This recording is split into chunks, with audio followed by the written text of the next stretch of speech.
Olá pessoal, eu sou a professora Vânia Araújo e vou conversar com vocês sobre um conteúdo muito importante da sua prova, né? Que é exatamente a prova de redação.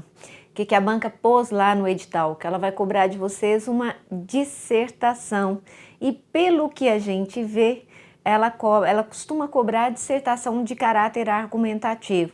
Então é exatamente sobre isso que nós vamos ver. Vou te explicar como é que você faz, o que o examinador vai avaliar nesse texto, vou te mostrar, vou te oferecer umas sugestões de temas para que você possa praticar, não é? E o segredo mesmo da redação é esse, é a prática, você precisa praticar. Você vai dizer para mim assim, professora, mas o que adianta eu escrever sem que haja quem corrija? Nenhum problema, só o fato de você organizar as ideias na sua cabeça para colocá-las no papel já adianta muito para você, porque você vai aprendendo a concatenar de maneira lógica as ideias do seu texto. Então isso é perfeito, eu trouxe para vocês sugestão de 2 temas e aconselho que vocês pratiquem desta forma. Já vou te ensinar o molde, é só você produzir o seu texto e peça para algum amigo ler e ver se está bem concatenado. Vamos então começar aqui e depois a gente fala um pouco mais sobre essa prática. Vamos ver então? Olha o que eu coloquei aí para você. Primeira coisa é o conteúdo do edital. Não é o que a banca pôs, ó. A parte discursiva de português será constituída de uma redação e terá o objetivo de avaliar a capacidade de expressão escrita e uso das normas do registro formal culto da língua portuguesa. Cabe dizer aqui que a banca já vai avaliar pelas novas regras do acordo. Então, ideia, por exemplo, não tem acento mais, então não ponha, porque senão você poderá ser apenado por isso. Aí a banca pôs, o candidato ou a candidata deverá produzir, com base no tema indicado na questão discursiva, uma redação com extensão mínima de 20 e máxima de 30 linhas, primando pela coerência, correção e pela coesão. O que é a coerência? A relação de sentido. O que é a correção? Obediência às normas gramaticais. O que é a coesão? Uso de elementos gramaticais para estabelecer os vínculos lógicos entre as ideias. Que elementos coesivos são estes? Conjunções, preposições, pronomes relativos e pronomes demonstrativos. Aí a banca pôs, na correção da prova dissertativa, olha só, dissertativa, a redação, serão considerados os seguintes aspectos. Primeiro, interpretação, reflexão, não tangenciamento. O que é esse não tangenciamento? Que você não cometa um desvio parcial do tema, que depois a banca mesmo pôs, ó, desvio ou fuga parcial do tema. O tangenciamento é isso. A banca pede a você que fale sobre determinado assunto e você acaba descambando para outro assunto. Estrutura dissertativa, veja bem, com introdução, desenvolvimento e conclusão. Que tipo de estrutura é essa? Dissertação argumentativa, sem características de texto de relato. O que é o texto de relato? No qual ele afirma que haverá recorrência ou predominância de verbos no pretérito. Texto de relato ele não quer um texto narrativo, ele quer um texto dissertativo. E o que é o texto dissertativo? É aquele no qual nós discutimos ideias, muita atenção. Texto dissertativo é aquele no qual nós discutimos ideias. A banca não quer relato, porque relato é texto narrativo. Utilização da norma culta da língua, perfeito. Construção de períodos gramaticalmente íntegros, coesos, coerentes e claros. E a estética do texto, colocar título, cuidar da caligrafia, tomar cuidado com as margens e com a limpeza do texto. O que é a limpeza do texto? Não faça marcas. Não faça marcas. Muito bem, vamos lá. Aí está, ó, dissertação argumentativa. Primeira coisa, o que é o texto argumentativo? É aquele no qual você vai tentar convencer o examinador. Existem 2 tipos de dissertação, uma em que você apenas informa e a outra em que você tenta convencer. o que a banca espera de você é que você tente convencer o examinador. Professora, mas e se eu não conseguir convencê-lo? Nenhum problema. O que o examinador vai avaliar no seu texto é a sua capacidade de usar bons argumentos. Ele pode ler o seu texto e dizer, não concordo com a ideia que ele defende, mas eu respeito os argumentos que ele utiliza. Então, muito bem, o que é a dissertação argumentativa? É um texto que tem por objetivo influenciar o leitor, procurando convencê-lo, ante a evidência dos fatos, a concordar e aceitar como correto e válido o ponto de vista expresso. É uma modalidade em que se apresentam conceitos relativos, os quais podem suscitar dúvidas e hesitações, bem como se discutem pontos de vista diferentes e conflitantes, além dos graus de verdade e ou falsidade das afirmações. Olha o que é importante para você saber, o que o examinador vai avaliar no seu texto. O examinador irá avaliar a capacidade do candidato de apresentar argumentos plausíveis, ou seja, de oferecer um conjunto de razões favoráveis ou contrárias a determinado ponto de vista. Na verdade, o que interessa para o corretor é a eficiência na escolha e na explanação dos argumentos, com o objetivo de comprovar o ponto de vista na busca de convencer o leitor. Pronto, é isso. Agora vamos ver como é que se faz então essa dissertação. Olha só que bacana como isso está prático para você. Como é que se faz? Lembre-se de que aqui nós estamos trabalhando com a estrutura padrão de introdução, desenvolvimento e conclusão, que a banca colocou de maneira clara e taxativa no seu edital. Então vamos lá, introdução. É o parágrafo de abertura responsável pela apresentação do assunto. Então, faça uma declaração qualquer que sirva para situar o leitor e apresente a tese a ser discutida, a ser consubstanciada nos parágrafos subsequentes. Professor, o que a introdução do meu texto deve ter? Uma declaração qualquer que sirva para situar o leitor no assunto. E logo depois, a tese, que será objeto de discussão no desenvolvimento. Observação. Deve-se fazer uma escolha prévia das ideias, dos argumentos que fundamentarão a tese e dividi-las em parágrafos. Pense o seguinte, parágrafo é o ordenador lógico de um texto. Isso significa que cada ideia deve vir em um parágrafo. Você não pode juntar duas ideias no mesmo parágrafo.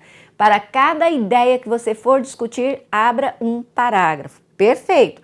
Você pode relacionar os argumentos de forma sucinta aqui na introdução, só que não é obrigatório que você faça. O que a introdução necessariamente tem? A declaração qualquer que sirva para situar o leitor e a tese a ser discutida. Isso é obrigatório, isso é necessário. Agora, eu posso, se eu quiser, relacionar os argumentos de maneira muito sucinta, muito breve, não é só para que no desenvolvimento eu não me perca e não acabe escrevendo mais do que eu deveria. O que é o desenvolvimento que começa a partir do segundo parágrafo? É a parte fundamental da dissertação, em que você vai desenvolver o raciocínio por meio de argumentos convincentes para consubstanciar o ponto de vista inicial. Professora, que tipo de argumento eu vou usar? Eu vou gravar um bloco para te falar sobre isso. Fique tranquilo, nós ainda discutiremos os tipos de argumentos que você poderá usar. Observação. Do desenvolvimento depende a profundidade da abordagem das ideias e a coerência do texto. Então, olha só, a banca disse máximo de 30 linhas na sua redação. Para uma redação de máximo de 30 linhas, 2 ou 3 argumentos fortes e decisivos serão suficientes e você deve abrir um parágrafo para cada assunto. De novo, parágrafo só pode conter uma ideia. Se você vai abrir 2 ou 3 argumentos, 2 ou 3 parágrafos de desenvolvimento. Então imagine, você já abriu um parágrafo de introdução, você vai construir 2 ou 3 de desenvolvimento e depois um de conclusão. Então, num texto de 30 linhas, o que você terá de fato? você terá de 4 a 5 parágrafos. Professora, por que eu não posso abrir mais do que 3 argumentos? Porque senão eles vão ficar muito sucintos, né? Já que você tem apenas 30 linhas e parágrafo muito curto, ele tem as ideias superficiais. Então, o ideal é que você abra 2 ou 3 bons parágrafos de argumentos de tamanho razoável para você conseguir convencer o examinador. Aí a conclusão. Conclusão é a parte final do texto em que você fará um arremate das ideias. Como ela é um mero arremate, ela é a parte menor do seu texto. Eu muitas vezes digo para os meus alunos, uma conclusão com 4 linhas já é suficiente, porque a parte mais importante do texto é exatamente o desenvolvimento. Então vamos lá, observação. Em algumas provas para a Escola de Sargentos das Armas, o comando pede ao candidato que apresente uma possível solução para o problema. Então, o que você pode fazer? Se a banca não te pede a solução, você faz um resumo de tudo que você comentou antes, ou você faz uma retoma a ideia inicial com outras palavras. Se a banca te pede a solução, você consegue também fazer essa solução em apenas 4 linhas e o seu texto estará perfeito. Agora, vamos falar aqui sobre as principais características do texto argumentativo. Primeiro, apresenta-se sob a forma de um único tema amplo. Então, é isso que a banca vai te oferecer. Ela vai te dar um único tema que você vai delimitar e você mesmo vai elaborar os argumentos que serão apresentados com o intuito de convencer o leitor. Neste caso, para um texto de 30 linhas, 2 ou 3 argumentos serão suficientes. Observe a clareza das informações. Tem finalidade persuasiva, ou seja, exigirá a defesa de um ponto de vista sobre o assunto e a tentativa de convencimento do leitor. Você não é obrigado a convencê-lo, mas ele vai verificar se os seus argumentos são suficientemente fortes. Nesta modalidade, o candidato poderá emitir abonações, juízos de valor, ou seja, emitir opinião. Este texto que você vai produzir é um texto opinativo. Você pode dar opiniões. No texto expositivo você não poderia. Este aqui, para sua sorte, sim, você pode emitir abonações, opiniões. Você pode concordar ou discordar do tema apresentado no comando.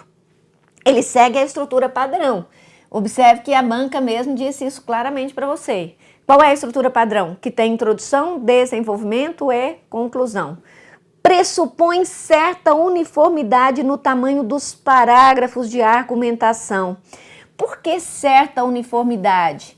Porque eu te disse que você vai abrir 2 ou 3 argumentos. Para um texto de 30 linhas, você pode abrir um argumento de 5 linhas e o outro de 7, o outro de 8, mas eles têm que ter mais ou menos o mesmo tamanho para que o examinador, ao ler o seu texto, perceba que você deu a mesma atenção a todas as ideias, né? No caso do texto expositivo, você não precisaria fazer isso. Aqui eu te aconselho que faça, porque essa uniformidade no tamanho faz com que o examinador perceba que você deu a devida atenção a todas as ideias.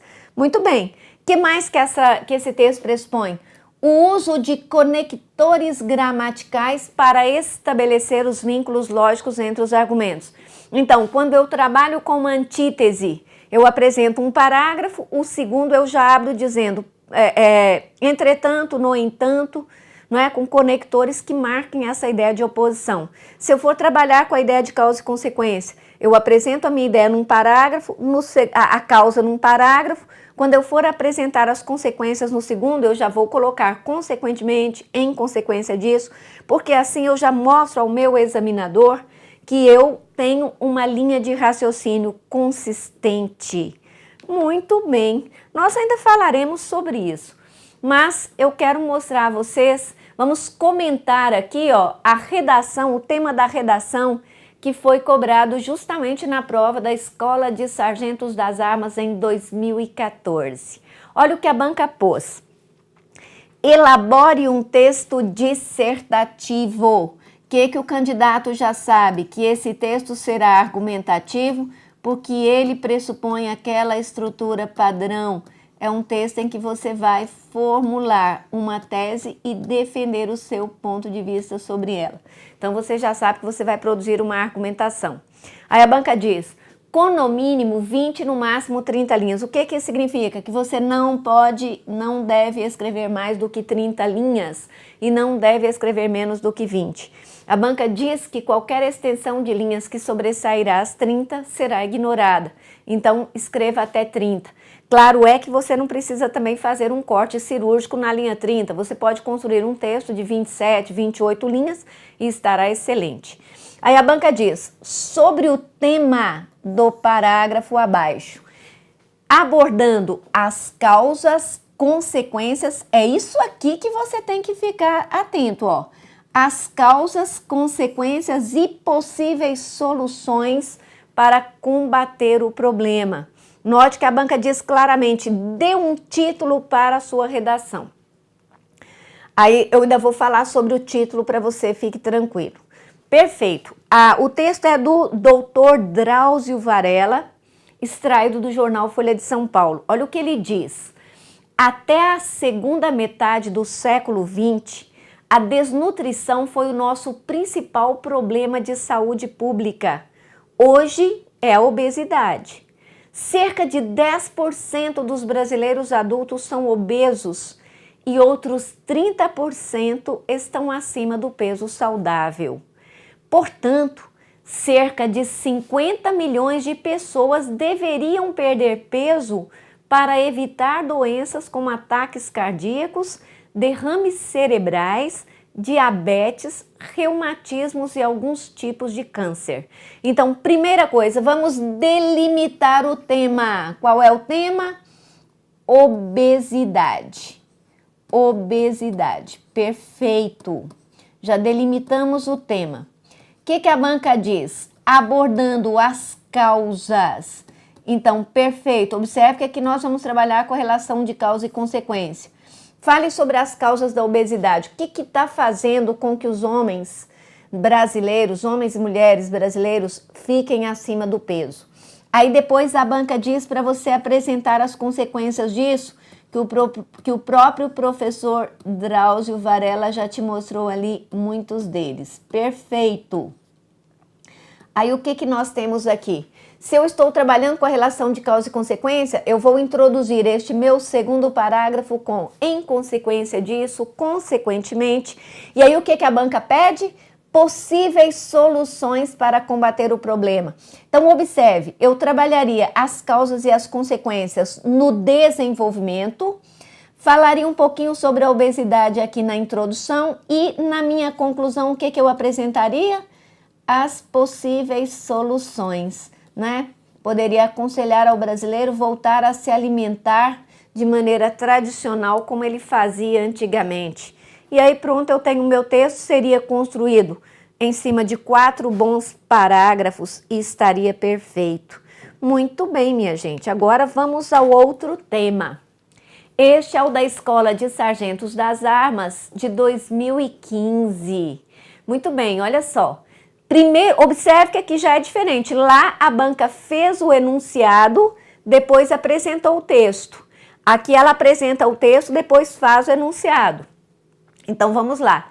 Seja como for, enquanto estiver latente, o selfie ou qualquer outro modismo merece uma acurada reflexão, pois nem tudo na rede social deve ser encarado como brincadeira. Há coisas que, mesmo divertidas, escondem práticas perversas. Também não se devem criar pânicos desnecessários sobre tal fenômeno. Aí a banca diz, elabore um texto dissertativo argumentativo, que ela já foi mais clara, com no mínimo 20, no máximo 30 linhas. O que eu te disse? Máximo de 30 linhas você consegue fazer 27 ou 28 linhas bem consubstanciadas e não vai precisar fazer um corte cirúrgico no seu texto.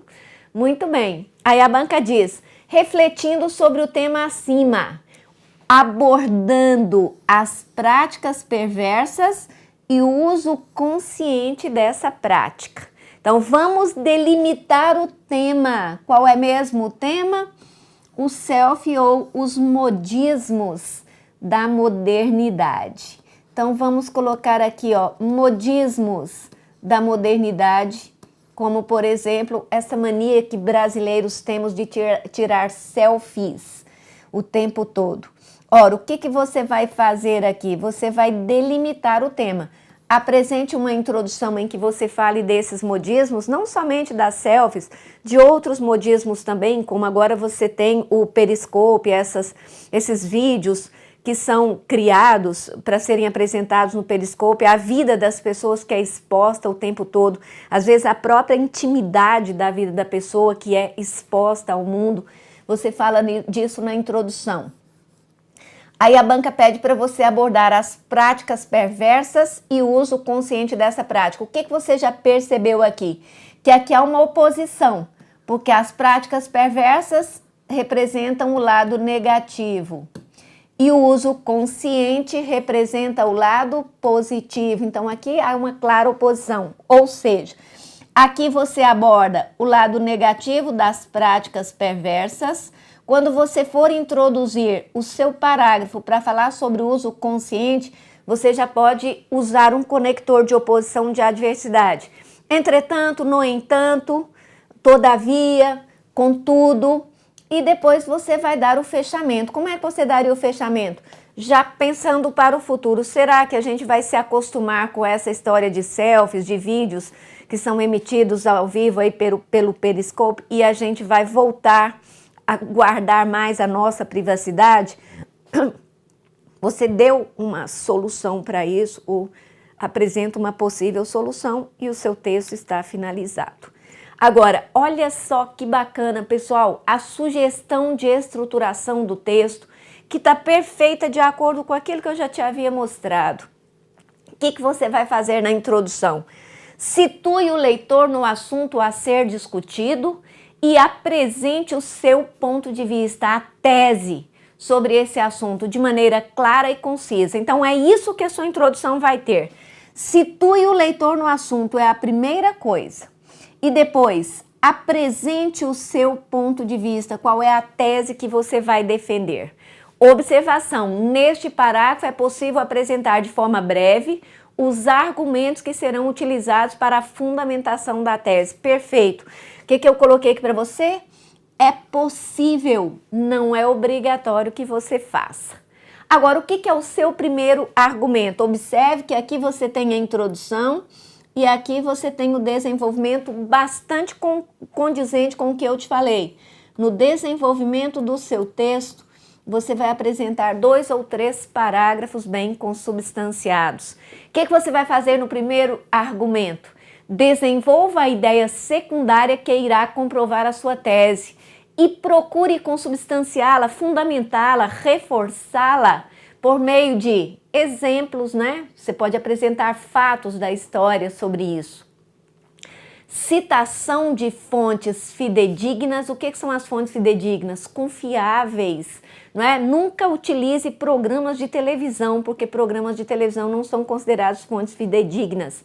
Sempre utilize fontes escritas. Se você quiser citar qualquer coisa aí de rede de televisão, procure citar os portais eletrônicos de notícias dessas redes. Você pode citar o portal eletrônico de notícias G1, portal eletrônico de notícias R7, mas nunca utilize jornais televisionados. O que você pode apresentar também? Dados estatísticos e até testemunhos de autoridades no assunto. Professor, o que são as autoridades no assunto?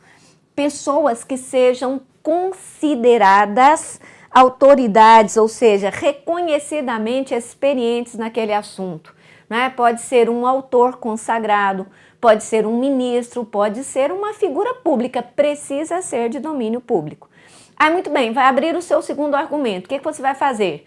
Desenvolver a sua segunda ideia secundária que vai ajudar a comprovar a sua tese. E o que eu te falei? Esses parágrafos precisam ter tamanho uniforme. Parágrafos de tamanho uniforme. Lembre-se bem disso, que é para o examinador perceber que você deu a devida atenção aos 3 argumentos, ok? Então, vamos lá. Terceiro argumento, a mesma coisa, desenvolva a sua ideia secundária. Professora, se eu quiser usar só o primeiro e o segundo argumento, eu posso? Claro que pode, eu já te disse que é possível. Aí sim, o que você vai fazer? Se no seu primeiro argumento você apresenta um fato para comprovar o seu argumento, no outro você vai citar uma fonte, no terceiro você apresenta um testemunho de autoridade no assunto. Vou te dar um exemplo. Dr. Drauzio Varella. Dr. Drauzio Varella é reconhecidamente experiente nos assuntos de saúde, funcionaria perfeitamente como um testemunho de autoridade para você. Agora, olha a conclusão. Faça um arremate das ideias discutidas no desenvolvimento. Isso pode ser feito por meio de um breve resumo de tudo que foi apresentado no texto ou da retomada da ideia inicial, né? Com outras palavras, para garantir a coerência da argumentação.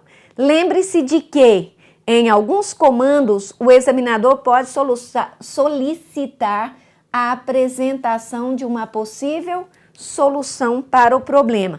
Professora, você me sugeriu gastar aqui mais ou menos 4 linhas. Isso está valendo? Perfeitamente que sim.